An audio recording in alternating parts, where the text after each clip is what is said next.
বাংলাদেশের যে July August বিপ্লব, এখন এটি কি বিপ্লব নাকি গণ অভ্যুত্থান নাকি গণজাগরণ? কোনটি? এটি নিয়ে লম্বা আলোচনা হতে পারে, তর্ক হতে পারে, বিতর্ক হতে পারে। কিন্তু এটার একটা বাস্তবতা হলো যে ১৫ বছরের একটা শাসক শ্রেণী, তার মধ্যে ১০ বছরের শাসনটিকে বলা হয় অবৈধ, কোনো সন্দেহ নেই। এবং এই অবৈধ শাসনটিকে বৈধ করার জন্য আগের রেজিম যারা ছিলেন তারা যতা যতটা সম্ভব মিথ্যাচার, যতটা সম্ভব অনাচার, বিচারহীনতা এই জিনিসগুলো করেছেন এবং সঙ্গে সঙ্গে ছলে বলে কৌশলে মানুষের মুখ বন্ধ করার জন্য শক্তি প্রয়োগ করেছেন, কৌশল প্রয়োগ করেছেন, অর্থ ব্যয় করেছেন এবং অনেককে এই পৃথিবী থেকে ভব নদী পার করে পরকালে পাঠিয়ে দিয়েছেন। তাদের সেই অবৈধ শাসনকে হালাল করার জন্য আয়নাঘর তৈরি হয়েছে, আরও অনেক কিছু।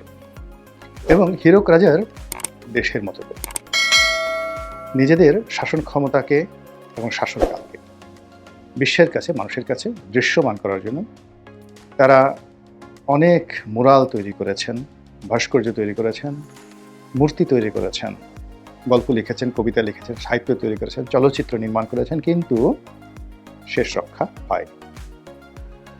তো এখন আমাদের নতুন প্রজন্মের ছাত্র নেতা, সমন্বয়ক হিসেবে যারা পরিচিত, তাদের নেতৃত্বে, তাদের আহ্বানে, তাদের আত্মত্যাগে একটা বিপ্লব হয়েছে, যেটাকে অনেকে, যেটা বললাম, গণজাগরণ, গণবিস্ফোরণ কিনা গণ অভ্যুত্থান বলার চেষ্টা করছেন। এখন এই যে বিপ্লবটি হলো, এটি প্রি প্ল্যান্ড নয়, নিঃসন্দেহে এটি প্রকৃতির একটা দান, অবারিত দান। তো এই যে সফলতা, এই অবারিত দান, আল্লাহর দেয়া নিয়ামত, এটিকে হাতে নিয়ে, কাঁধে নিয়ে, মাথায় নিয়ে যেভাবে শুকরগুজার আমাদের করা উচিত ছিল, আমরা প্রথম দিন থেকেই সেটি শুকরগুজার করিনি। আমরা একবারও কেউ আল্লাহকে ধন্যবাদ জানাইনি। আল্লাহ যে বলেছেন, ওয়াম্মা বিনিয়ামাতি রব্বিকা ফাহাদ্দিস, যে তোমাদের প্রতি যে নিয়ামত আল্লাহ দেন, সে নিয়ামত পাওয়ার পর সর্বদা সে নিয়ামতের শুকরগুজার করো। আমাদের কেউ, এই যে শেখ হাসিনার পতন হলো এবং ডক্টর মোহাম্মদ ইউনূসের একটা সরকার হলো, মসজিদ, মন্দির, গির্জা, প্যাগোডা থেকে শুরু করে মানে কোনো একটা জায়গাতে দৃশ্যমান আমরা দেখিনি যে আসুন আমরা আজকে আল্লাহকে ধন্যবাদ জানাবো। আমরা যেখানে ব্যর্থ হয়ে গিয়েছিলাম, আমরা যেখানে পরাজিত হয়ে গিয়েছিলাম, সেই পরাজয়ের উপরে আল্লাহ রাব্বুল আলামিন আমাদেরকে রক্ষা করার জন্য আবাবিল পাখির মতো ছোট ছোট এই কিশোর, তরুণ, যুবকদের দিয়ে আমাদেরকে এত বড় একটি নিয়ামত দান করবেন। আমরা কেউ সেই শুকরগুজার করিনি আল্লাহর কাছে। অধিকান্ত যেটি আল্লাহ দিয়েছেন আমাদের, তো আল্লাহকে বাদ দিয়ে আমরা বলার চেষ্টা করেছি যেটা আমি করেছি, আমার কারণে হয়েছে, আমাদের কারণে হয়েছে। তো এটা বলতে গেলে আসলে আপনি আল্লাহকে আপনার জায়গাতে চিন্তা করুন যে আপনি কোনো কাজ করেননি, কোনো কিছু করেননি, জাস্ট হালকা হালকা পাতলার উপর একটু, যাকে বলা হয় যে কাজ করেছেন, কিন্তু আপনাকে হিমালয়ে একটি সফলতা দিয়েছে।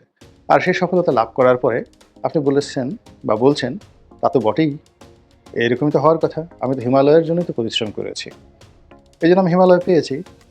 তো এই জিনিসগুলোর কারণে কি হচ্ছে, এই বিপ্লব, এই গণ অভ্যুত্থান, এই গণবিস্ফোরণের যে বরকত, রুহানি বরকত, তারপর এটি যে আসমানি বরকত, মারিফতি বরকত, খোদাই বরকত, এটি আমার কাছে মনে হচ্ছে আল্লাহ উঠিয়ে নিয়ে গেছেন।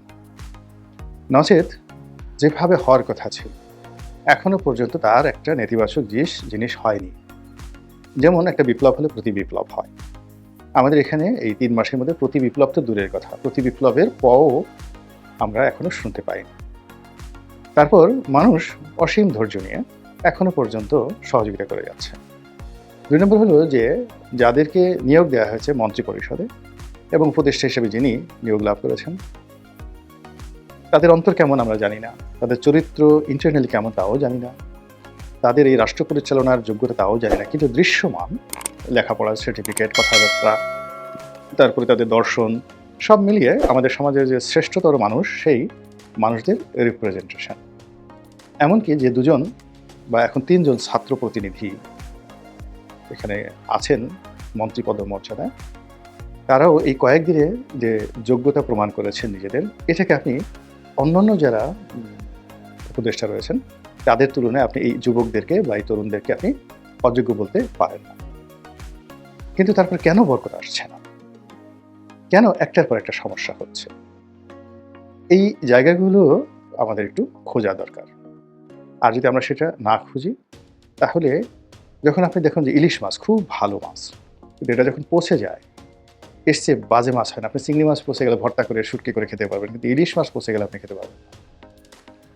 তদ্রূপ এই যে মানুষের উপার্জিত কোনো নেয়ামত, মানুষের উপার্জিত নেয়ামত নয়, সম্পদ। মানুষের উপার্জিত কোনো সম্পদ, এটি যদি পচে যায়, এটি শহরে। কিন্তু আল্লাহ রাব্বুল আলামিনের দেয়া যদি কোনো নিয়ামত আপনি পচিয়ে ফেলেন, দুনিয়া এবং আখিরাতের সব কিছু বরবাদ হয়ে যাবে। সব কিছু বরবাদ হয়ে যাবে এবং আমরা সম্ভবত সেই বরবাদের দিকে যাচ্ছি। আচ্ছা বলেন তো, এই যে উপদেষ্টা মণ্ডলী, এই উপদেষ্টা মণ্ডলীর কয়জন পাঁচ ওয়াক্ত নামাজ পড়েন? কয়জন কোরআন শরীফ পড়েন? কয়জন এই যে শতকরা ৯০% মুসলমানদের যে নেতা, সেই নেতা হিসেবে ইসলামী তাহাজিব এবং তমুদ্দুন এটাকে ধারণ করেন?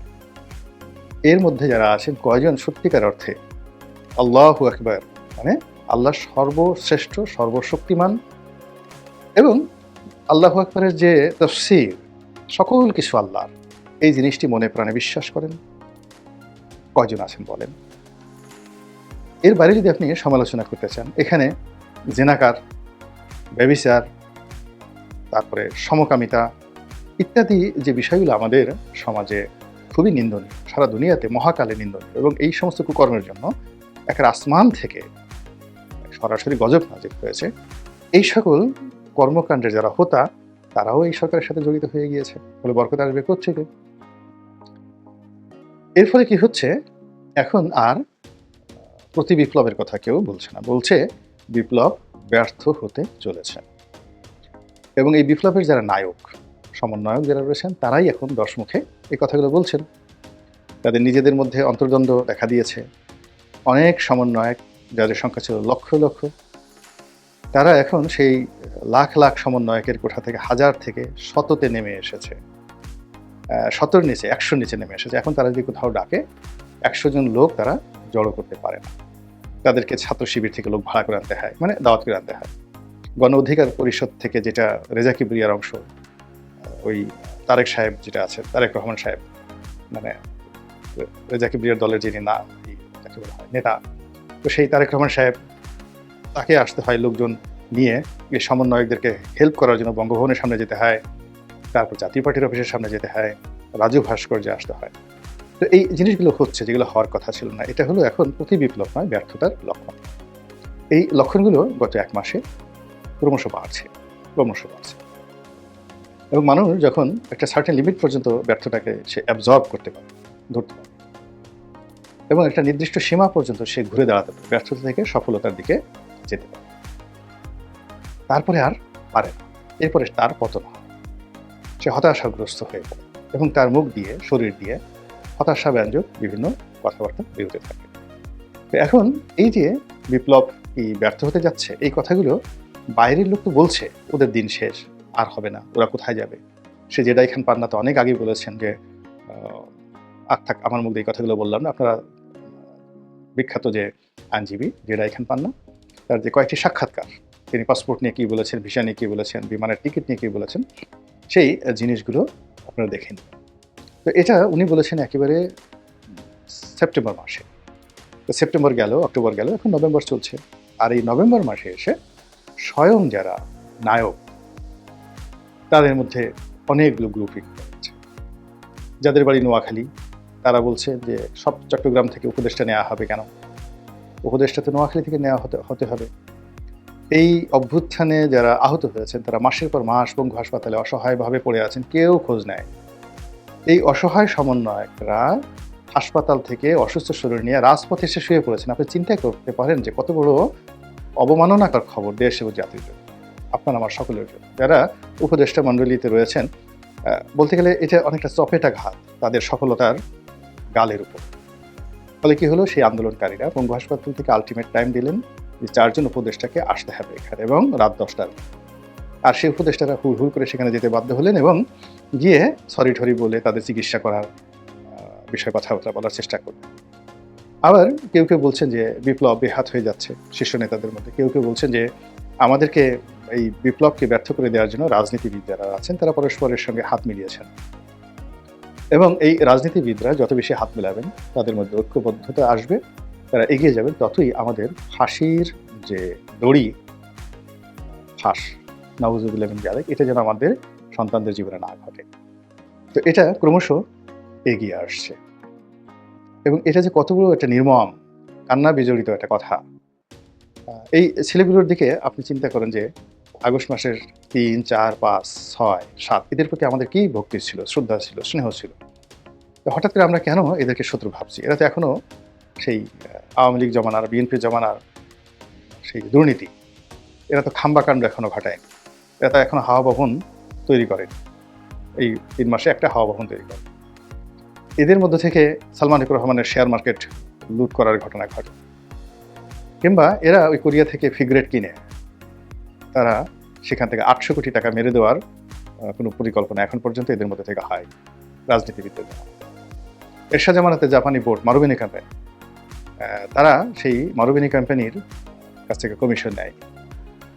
এরা এখনো পর্যন্ত একটা ব্যাংক দখল করে, একটা সিঙ্গেল ব্যাংক দখল করেনি এবং কোনো ব্যাংক পাড়ায় তারা যায়। তো কেন আমরা তাদেরকে ফাঁসির মঞ্চের দিকে নিয়ে যাচ্ছি? তারা কি উপদেষ্টা হতে চেয়েছেন বলেন তো? এই দুজন লোককে কেন উপদেষ্টা বানানো হলো, যেখানে লক্ষ লক্ষ ছাত্র আন্দোলনে অংশগ্রহণ করেছেন এবং তাদের মধ্যে কোনো ইউনিটি ছিল না, ঐক্যবদ্ধ ছিল না, সময়ের প্রয়োজনে তারা ঝাঁপিয়ে পড়েছিল অনেকটা মুক্তিযুদ্ধের মতো করে। তো এইরকম লক্ষ লক্ষ সমন্বয়কদের মধ্যে থেকে দুইজনকে এনে আপনি তাদেরকে একদম আগুনের উপর বসিয়ে দিলেন। বাকি লক্ষ লক্ষ মানুষ ফ্রাস্ট্রেটেড হয়ে গেল। এখন তারা বলছে আমরাও হব। এই বিভেদ আপনাদেরকে করার কে আপনাদেরকে অনুমতি দিল? কে আপনাদেরকে প্ররোচিত করল? বা কেন আপনি এই তরুণ ছেলেদেরকে আপনি বিপদে ফেললেন? তারপর আপনি সমন্বয়কদের মধ্যে ২-৩ জনকে নিয়ে সবসময় ঘোরাফেরা করছেন এবং ২-৩ জনকে সামাজিক প্রোটোকল দিচ্ছেন। ২ জনকে বা ৩ জনকে আপনি মন্ত্রী পরিষদে নিচ্ছেন, ৩ জনকে আপনি বাইরে রেখেছেন। রেখে এই টোটাল ৬ জনের জীবন এবং তাদের ৬ জনের সঙ্গে যদি আরও ১০ জন করে আপনি যুক্ত করেন, ৬০ জন, ৬০ মানুষ, যাদেরকে এই ৬০ জনকে আমরা চিনি না, বাট আমরা ৬ জনকে চিনি। ক্যাবিনেটের বাইরে যারা আছেন, সমন্বয়ক রূপে ঘোরাফেরা করছেন, এরকম ৬ জন, সার্জিস সহ অন্য বাকি ২ জন, তাদেরকে আমরা চিনি। আর যারা ক্যাবিনেটে আছেন তাদেরকেও চিনি। এই ৬ জনের জীবন একেবারে তামা করে দেওয়া হলো কেন? রাজনীতি খুব খারাপ জিনিস। সেখানে রাজনীতির যারা প্রতিপক্ষ তাদেরকে ছাড় দেওয়া হয় না। যেখানে ১৫ বছর ধরে বেগম খালেদা জিয়া থেকে শুরু করে জামাতের আমির থেকে শুরু করে সমস্ত মানুষের জীবন তছনছ করে দিয়েছে যে আওয়ামী লীগ, সেই আওয়ামী লীগের মুখোমুখি এই ৬ জন ছেলেকে আপনি কেন করে দিলেন? This is the first thing. কিংবা লক্ষ লক্ষ সমন্বয়ক যারা আছেন তাদের প্রতিপক্ষ কেন বানিয়ে দিলেন? এখন এই যে বিপ্লবটা যে প্রতি বিপ্লব হলো না, এখন যে ব্যর্থ হতে বসেছে এবং ফাঁসির দড়ি এগিয়ে এসেছে এবং রাজনীতিবিদরা এই সমন্বয়কদের বিরুদ্ধে দাঁড়িয়ে কেন বিষোদ্গার করছে? এদেরকে তো সোনার ছেলে হিসেবে সবাই বরণ করে নিয়েছিল। কে এই কাজ করবে? কারা করবে? আমাদের সমন্বয়করা যদি এই বিষয়গুলো না ভাবেন এবং এখনো সময় আছে, তারা যদি রুখে না দাঁড়ান যে কারা তাদেরকে আগুনের মধ্যে ফেলে দিচ্ছে। তাদেরকে কি আওয়ামী লীগের কোনো লোক আগুনে ফেলে দিয়েছে বলেন? বিএনপির কোনো লোক কি তাদেরকে কখনো মারধর করেছে? তাদের সাথে কোনো ফাইটিংয়ে গিয়েছে? কোথাও তাদেরকে অপমান করেছে? জামাতের কেউ করেছে? করেনি। এমনকি জাতীয় পার্টিও করেন। জাতীয় পার্টি বলেছে যে আসো, আমাদেরকে মারতে চাও মারো, কত তোমরা আমাদেরকে মারতে পারো সেটা দেখবো, কিন্তু তাদের সঙ্গে ফাইটিংয়ে যায়নি। কিন্তু কি এমন ঘটলো সমন্বয়কদের মধ্যে যেন তারা এই ফাঁসির রশি দেখতে পাচ্ছে? এটি যদি এই মেধাবীরা, এই তরুণরা, এই সমন্বয়করা বিচার না করে, বিশ্লেষণ না করে, তাহলে আসলে ফাঁসির দড়ি খুব দ্রুত তাদের দিকে আসতে থাকবে। এর কারণ হলো তাদের যারা প্রতিদ্বন্দ্বী হতে যাচ্ছে আগামীতে, তাদের দ্বারা যারা ক্ষতিগ্রস্ত হয়েছে, তারা বিদ্যা, বুদ্ধি, অর্থ, বিত্তে, প্রভাব, প্রতিপত্তিতে, শয়তানি বুদ্ধিতে, সব দিক থেকে এমন বিশ্ববিদ্যালয়ের প্রিন্সিপাল বা ভাইস চ্যান্সেলর, যে বিশ্ববিদ্যালয়ে এই যুবকরা এখন পর্যন্ত ঢোকারই সুযোগ পায়। তো বুঝতে পারছেন যুদ্ধটা আগামী দিনে কতটা অসম এবং বিভৎস হতে পারে। আল্লাহ আমাদের সবাইকে হেদায়েত দান করুন এবং হেফাজত করুন। আসসালামু আলাইকুম ওয়া রাহমাতুল্লাহি ওয়া বারাকাতুহু।